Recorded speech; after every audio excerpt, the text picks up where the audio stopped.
لا، الأكل يفضل هو سليم، مفيش عليه نقطة تراب. الحمار عظم نزل على الأرض.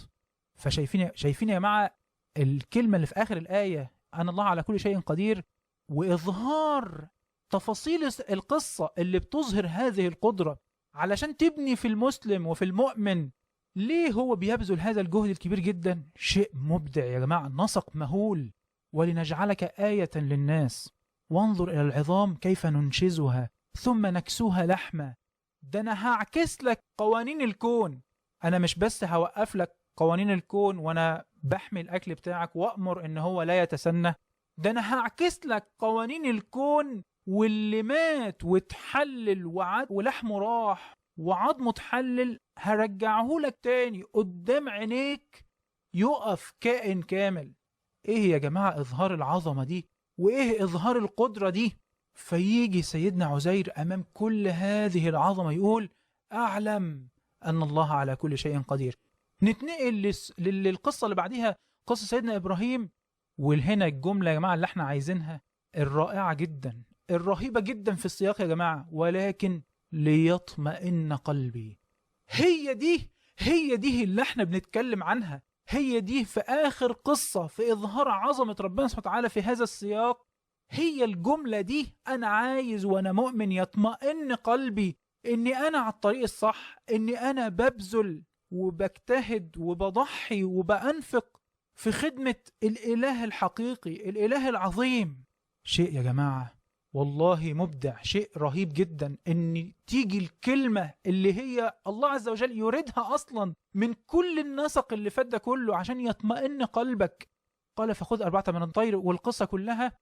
فيجي المؤمن بعد ما شاف ان اللي بيقف امام المنهج يبهت، وان الله عز وجل قادر على كل شيء، يوقف قوانين الكون يعكسها، اي امر يؤمر بيه يتنفذ، وان أنا عايز يطمئن قلبي.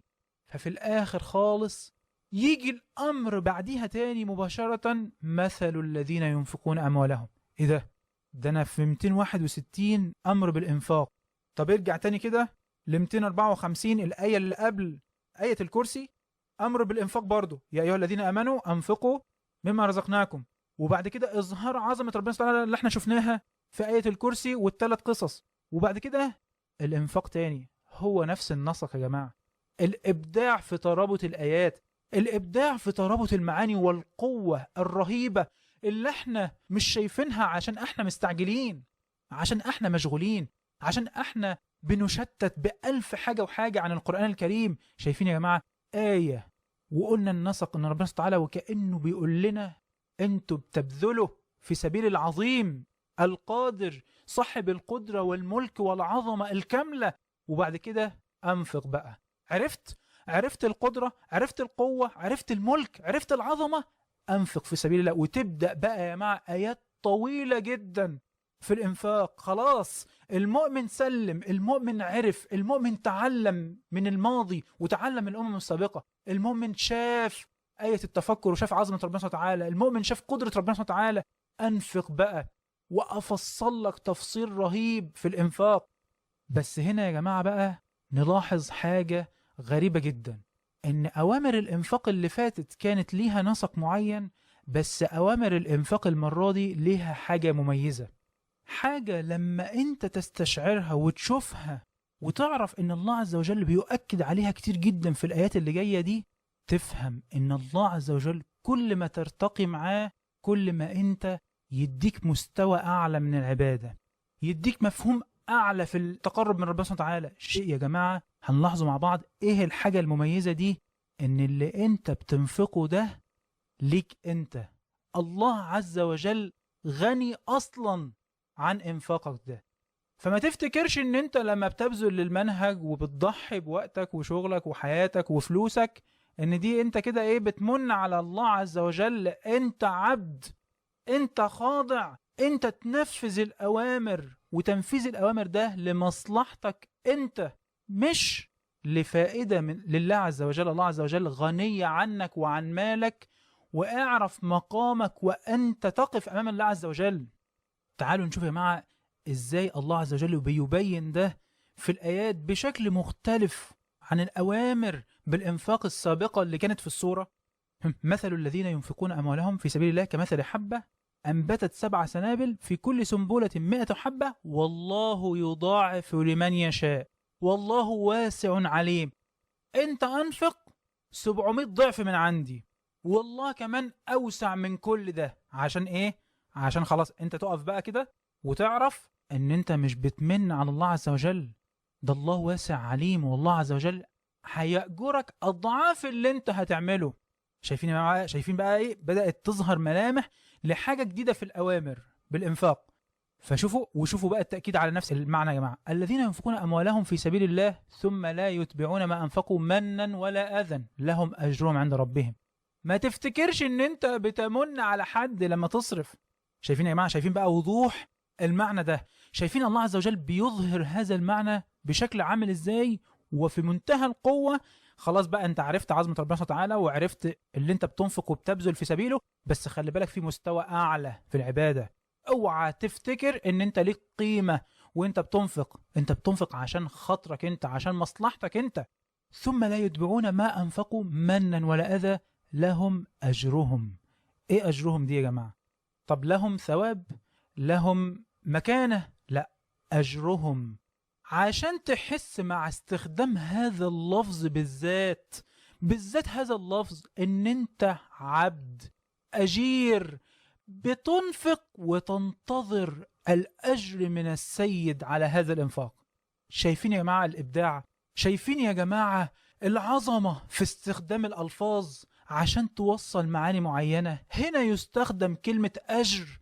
أنت عبد بتنفذ الأمر مقابل الأجر من الله عز وجل.